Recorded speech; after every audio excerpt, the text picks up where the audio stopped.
Shalom. Selamat pagi sahabat Siti. Renungan harian Kamis tanggal 23 November 2023 kali ini membahas tentang berbahagialah orang yang hidup benar. Yang diambil dari firman Tuhan kitab Yesaya pasal 3 ayatnya yang ke-9 hingga yang ke-15. 9. Air muka mereka menyatakan kejahatan mereka, dan seperti orang Sodom, mereka dengan terang-terangan menyebut-nyebut dosanya, tidak lagi disembunyikannya. Celakalah orang-orang itu, sebab mereka mendatangkan malapetaka kepada dirinya sendiri. 10. Katakanlah berbahagia orang benar, sebab mereka akan memakan hasil pekerjaannya. 11. Celakalah orang fasik, malapetaka akan menimpanya, sebab mereka akan diperlakukan menurut perbuatannya sendiri. 12. Adapun umatku, penguasa mereka ialah anak-anak, dan perempuan-perempuan memerintah atasnya. Hai umatku, pemimpin-pemimpinmu adalah penyesat, dan jalan yang kamu tempuh mereka kacaukan. 13. Tuhan mengambil tempat untuk menuntut dan berdiri untuk mengadili bangsa-bangsa. 14. Tuhan bertindak sebagai hakim atas tua-tua dan pemimpin-pemimpin umatnya. Kamulah yang memusnahkan kebun anggur itu, barang rampasan dari orang yang tertindas tertumpuk di dalam rumahmu. 15. Mengapa kamu menyiksa umatku dan menganiaya orang-orang yang tertindas? Demikianlah firman Tuhan Allah semesta alam.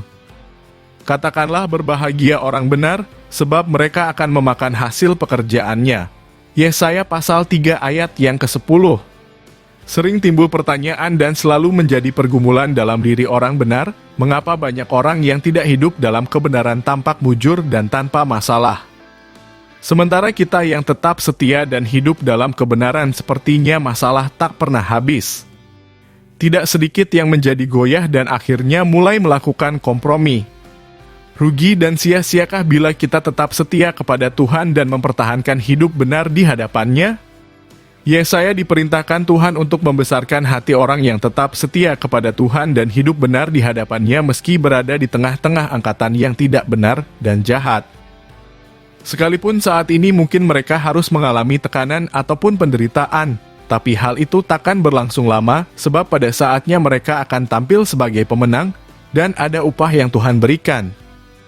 Karena itu, saudara-saudaraku yang kekasih, berdirilah teguh, jangan goyah, dan giatlah selalu dalam pekerjaan Tuhan.